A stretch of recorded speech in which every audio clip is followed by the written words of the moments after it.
Historia de Salem, capítulo 9. Resumen. Samael, horrorizado de su culpabilidad, abandona al príncipe dejando junto a él el cetro. Melquisedec recobra el conocimiento, toma sus vestiduras y su cetro, hace un juramento y parte hacia Salem. Samael no se arrepiente. Continúa la semejanza de las experiencias de Melquisedec con las que habría de vivir el Hijo de Dios. Melquisedec es recibido con aclamaciones por su acto redentor, es atendido por su amoroso Padre y el cetro es restaurado. Al cesar de golpear al príncipe, el súbdito rebelde fue poseído por un extraño horror al contemplar en la faz de aquel que solamente le había hecho el bien, el sopor de la muerte. Procuraba no recordar el pasado, pero irresistiblemente sentía ser arrastrado a los días de su feliz inocencia en Salem. Revestido de ricas vestiduras, estaba siempre al lado del príncipe que, con dedicación, le enseñaba cada día las canciones que hablaban de la paz. En los indeseados recuerdos por los cuales era arrastrado, revivió sus primeros pasos en el camino del orgullo y del egoísmo. Se acordó de los incesantes consejos y ruegos de aquel que había sido su mejor amigo, para que desistiera de aquel camino que podría conducirlo a la infelicidad. Después de ser arrastrado en recuerdos por todo aquel pasado de felicidad destruida por su culpa, Samael tuvo conciencia de su ingratitud. Horrorizado por lo que había hecho, se inclinó sobre el cuerpo ensangrentado de Melquisedec y se desesperó al verlo sin vida. No soportando el peso de la gran culpabilidad, dejó aquel lugar apresuradamente, deseando ocultarse lejos bajo las tinieblas de la noche fría. Después de un profundo desmayo, el príncipe comenzó a recobrar la conciencia, en delirios que lo transportaban al seno de su amada Salem. Él revivía momentos vividos y soñados. Con alegría contemplaba la faz de su mejor amigo, a quien extendió la mano con una sonrisa, pero su gesto fue frustrado por un profundo dolor. En medio de los aplausos de los súbditos victoriosos, recibió de su padre el cetro, pero al tocarlo sintió un dolor irresistible en sus manos. Con estos sueños frustrados por el dolor, Melquisedec despertó a la realidad. Estaba desnudo, herido y solitario, en un lugar peligroso, lejos del abrigo y del cariño de Salem.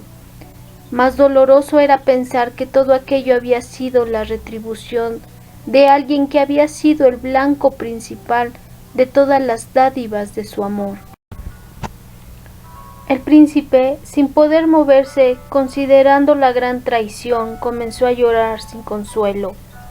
Lamentaba no por su dolor, sino por la perdición de aquellos que habían cambiado el cariño y la justicia de Salem por el desprecio y el odio que los reduciría finalmente a cenizas sobre aquel valle condenado.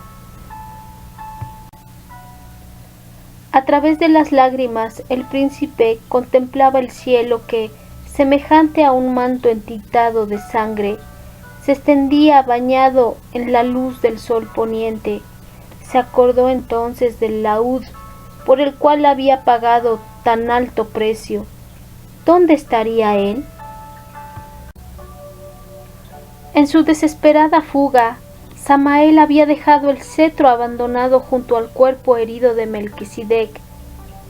Cuando él lo vio, se olvidó de todo el dolor y lo abrazó con sus manos heridas, acariciándole la parte convexa arruinada. Con una sonrisa le dijo: «Tú eres mío nuevamente, yo te compré con mi sangre». Samael, que, dominado por el extraño horror, había huido después de cometer el horrible crimen, se detuvo a un paso de la puerta de Sodoma. Allí, impulsado por el orgullo, se arrepintió con indignación de su flaqueza. ¿Por qué había huido después de conquistar tan grande victoria? ¿No era su plan destruir el reino de Salem para establecer su propio reino? Acordándose del cetro, decidió regresar para tomarlo. ¿Por qué lo había dejado abandonado junto al cadáver de aquel odiado príncipe? Juntando sus pocas fuerzas, Melquisedec se dirigió entorpecido al lugar donde había dejado sus vestiduras. Después de vestirse, teniendo junto al pecho el cetro amado, el hijo de Adonías, con profunda emoción hizo un juramento antes de dejar aquel lugar de sufrimiento. Acariciando el cetro le dijo: Mi amado cetro, fuiste creado como un emblema de la armonía que procede de la justicia y del amor.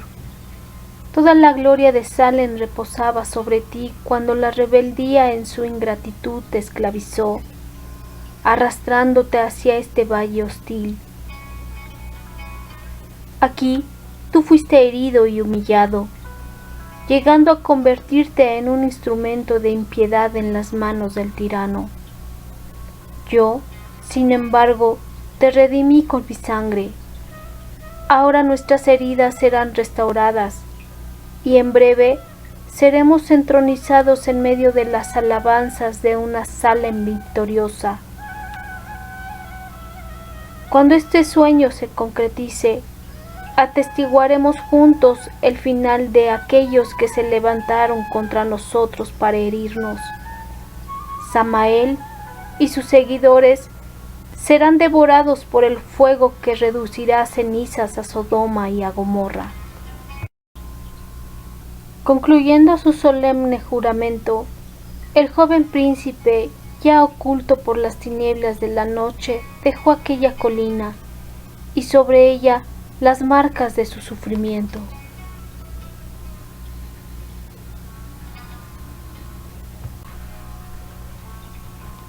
Desde que el hijo del rey había partido, prometiendo regresar con el cetro, Salem vivió momentos de indecible ansiedad.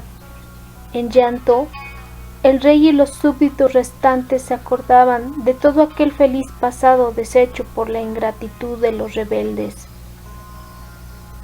Lo que más les torturaba era la ausencia del príncipe y del cetro, sin los cuales todo el brillo de aquel reino de paz se ofuscaría.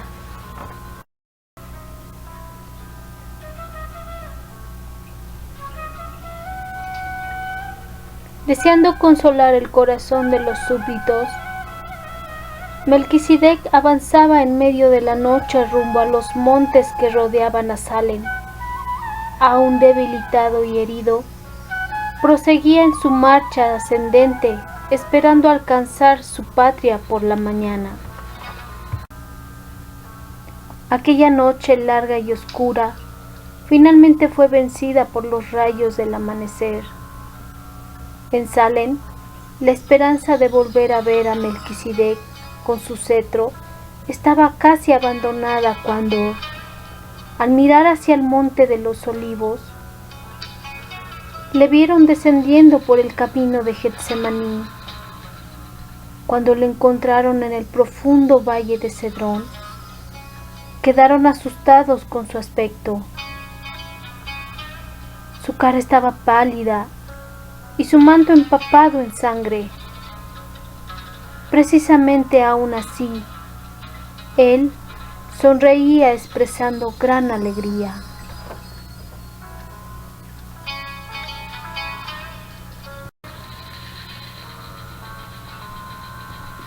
Al preguntarle ellos sobre el porqué de aquellas marcas de sangre, Melquisedec sacó de debajo de su manto sus manos heridas, mostrándoles en medio de ellas el cetro redimido.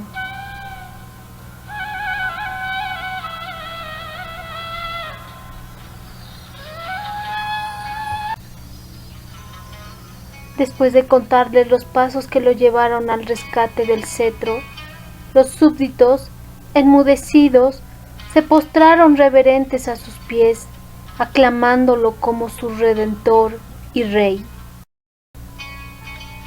En medio de las alabanzas de las huestes redimidas, el príncipe fue introducido en el palacio real donde, bajo los cuidados de su amoroso padre, debería recuperarse de su sufrimiento. El cetro desfigurado, ahora más preciado, sería también restaurado, debiendo convertirse aún más bello que antes. El día de la coronación fue fijado para el próximo Yom Kippur. En aquel día, Melquisedec sellaría con el cetro restaurado el triunfo de todos los fieles, así como la condenación de los rebeldes.